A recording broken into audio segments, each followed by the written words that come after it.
We are here at Phoenix High School for a very chilly loop with the Supt, but we're doing it, walking around the track, and behind us, actually now we can see it, the tennis courts, new tennis courts going we up. are, it's kind of quiet right here right now in January and a little frigid, and we postponed this a little bit. We tried to stay out of the rain last week, but I don't know what would have been better, rain or this frigid temperature, but 30 we're degrees, committed I to think. loop with the Supt, and so we're doing it in January. We are doing but it. Yes, this track will be busy here in a couple months. And you mentioned the new tennis court, so we're really excited for our tennis team to be able to just walk outside and compete. I think they're going to be done with that pretty soon, so the tennis team won't have to share courts anymore at Bear Creek. Yeah. With I think it was Cascade Christian. Yeah. Okay, so we wanted to quickly go through, even though we're into January, a couple weeks over kind of like our favorite PTS moments, events, things. Yeah, 2024. 2024 was a good year. I think a couple things that come to mind are, really kind of finishing the projects that we did for our bond campaign, and that was passed in 2017. And the summer of 2024, we completed our final project. So facilities are looking amazing. They're seismically upgraded. They look, feel, and are more functional, so really appreciate the community for supporting that bond. Yeah, that summer work at TES and TMS, the teachers came back, particularly at TES, they were just so thrilled with those classrooms Really and how they changed came the out. look and the environment and just the natural light, so it was really cool. Yeah, we both really enjoyed math night. It was kind of an experiment. We weren't really sure how it was going to go, promoted it to the hilt, but man, Charlene Patton just did an amazing job putting that thing together. Absolutely. It was a great district community event. Obviously, math is our focus and improving math proficiency. So it was just great to have our partners from curriculum associates down and sharing with families kind of about that curriculum. What's going to come up, our second annual will be in March as well. Yes. So we will have that again, which will be really exciting. Yeah, and then really this fall, the highlight was, I think, one of the best parades ever.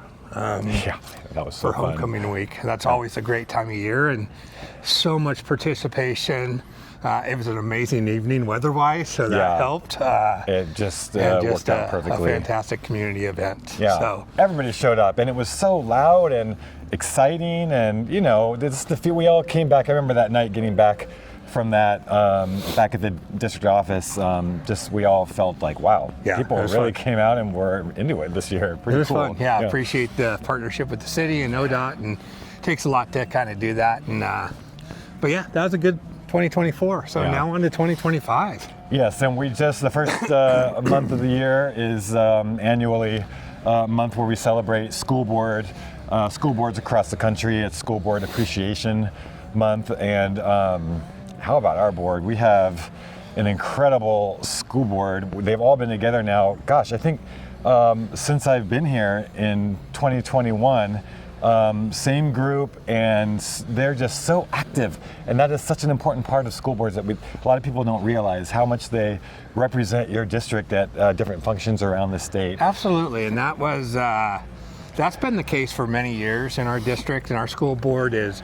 not only do they serve just this community that we live in and set policy and do a lot of things, show up to events. I mean, our school board is super engaged in attending a ton of events. Yeah, they're at everything. Yeah. They're also involved in statewide advocacy, nationwide advocacy, really kind of supporting, kind of the boots on the ground from afar too, because there's a lot of funding decisions that are made on the state and national level, and we have a seat at the table with our local board.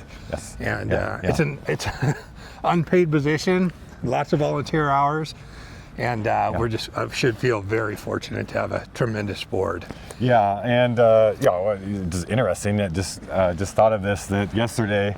The Phoenix High School cheer team won the championship at Rogue X, big event over there, and I got photos right afterward from Polly Fairmont, who was there. Polly goes to so many events. Absolutely. Sarah Crawford was there too. Sarah Crawford, we have. It's just so cool to see that support. I know our kids and families really appreciate that. The last board meeting too, really we have a longtime board member that set the stage for that state and nationwide advocacy. Craig Pruitt served our board for almost 3 decades, and we were able to honor him the other night. And it was so great to just hear our team speak about him, and he shared words on just the importance of community service and what it means to him, and the value of a great public education. So that was really a treat to be able to honor him. It's very rare. 3 decades of work. Yeah, 3 decades. And we actually happen to have somebody now. It's getting close. Yeah, Rick Nagel, he's been, 25, 24 years, something like that. Yeah. That's not normal. I can say that from a little bit of experience covering education for a newspaper. It's just most school board members, they go for a term, maybe 2, maybe 3, but 2. And then they're done with that service. But wow, to just have a couple there for 20 plus years. Yeah, I think that consistency is important. And kind of what you see is what you get. I mean, you look at our facilities, you look at the teams we've put together here in the district, and it's definitely starts at the top. So okay, so we wanted to touch on the fires in Southern California. Of course, everybody here knows, unfortunately, at least part of what those folks are going through this last week and this week. It's something we are all too familiar with. We know a little over 4 years ago, the devastation of the Alameda fire, and you just really look at the footage and see the interviews and the comments and the really the devastation, and it just brings back so many, memories of what our community went through, and we know that the immediate safety and security of families is so important, but we know that there's a tough road to hoe too. Yes, ahead. With finding shelter, finding places for people to go. 12,000 structures down there that have been destroyed. Right. I just can't imagine, and I think if we learned anything, we know the importance of support and what that means for students and families in a community like ours. And so I know our kids, our student reps have already talked about doing something, a fundraiser for schools and community down in Southern California. Similar to Love for Lahaina, that our students really stepped up and created an event to support the community in Hawaii as well.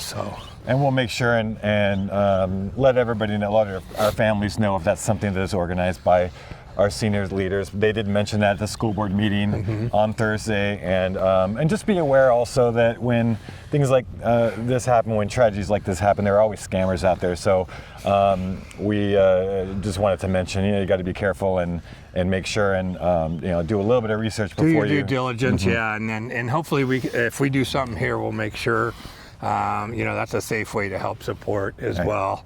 Unfortunately, a crime of opportunity, there are scammers that come up and try to take advantage of people are trying to do good for the people in Southern California. Absolutely. Okay, so a week from today, we are doing this on Monday, I should say, Monday, January 13th, and actually I'm hoping that we can get this out tonight, so that'd be nice. But a week from today, no school because they're going to be celebrating Martin Luther King Jr. Day. Obviously, one of those holidays that just so much meaning attached to it. Absolutely. Here in PTS too, and I wanted to make sure I mention before I forget that it's always a good opportunity to go back and watch the I Have a Dream speech, which is, you can find it easily, and it's just a great kind of a neat thing to do with your kids. If you can sit around, it's on YouTube. Actually, that's something that we do every year. It's actually only a little bit less than 7 minutes long. It's a quick one, but man, so much wisdom out of that. Absolutely, and impact, and every year this time of year and all throughout the year, really just focused on service and doing what's right for for your community. And we serve a diverse population here in our district, and I think that's what makes us great and special, and really focused on ensuring that every student, all of our students and families feel welcomed, appreciated, valued, heard, and that's so important at this time. Yeah, it's a lot more than just a day off from school. Absolutely. So something kind of big happening here in PTS. We are there's a focus on attendance. This is not just here; it's nationwide. But we are really taking some very specific, targeted steps. And Talent Elementary Principal Heather Lowe is kind of leading the charge right now to start off. She's written up this community compact, partnering businesses in talent with classrooms. And the focus is on our attendance campaign, which is Rise and Shine, Every Day Matters. We're really focusing on this, so important right now for us. Really kicked that off the last couple months, and attendance and showing up every day and rise and shine. Attendance matters is not just a student issue or a family issue or a school issue or even a school district. It's really a community issue, and we know the impact of if students are in school, the impact that has on academic performance, social-emotional well-being, and you name it. So we are improving this year. I think it's making a difference. You guys are helping out there on the attendance and prioritizing students getting to school each and every day. Yeah, so much more important than just academics. It's not just academics. We're trying to really get that message out that it's the whole child, everything that kid is. It really is important to that social aspect is a big part of it, and more than that even. So Heather, kudos to her for getting out there. And something just as basic as nutrition. We have no charge meals for breakfast and lunch, and so that's right. if you haven't heard of that, that's such a great benefit to our school and our community, and every student can eat for free breakfast and lunch, 2 meals a day. So, and we are going to try and expand that to Phoenix soon. Maybe this week, and so we'll let you know about that. You can check our social media and our Facebook page. Thanks for helping out on that attendance, and I appreciate it all. And now it kind of got warmer. We just started to exercise a little bit and heat up the body, but it's maybe now 31 degrees instead of 30 degrees. Okay, the next time we do this, it's probably going to be spring. It is going to be warmer. Maybe we'll do it again in like late February, early March, and start of spring sports. Start of spring sports. But right now, spring sports are hopping. Our boys basketball team picked up a big win on what was it, Thursday night or Friday night? A couple big wins. Our girls basketball team is looking pretty good, leading the top of that league as well too. So super excited. Our wrestling and swimming team, we've been competing at Rogue X, which is nice, and practicing at Rogue X. So that's a great facility for our kids. So, well, thanks for doing this, and we will, like I said, try and get this out tonight. Hey, we got through it. My hand is a little numb, but you didn't have to switch hands, so that's good. Take care. Bye.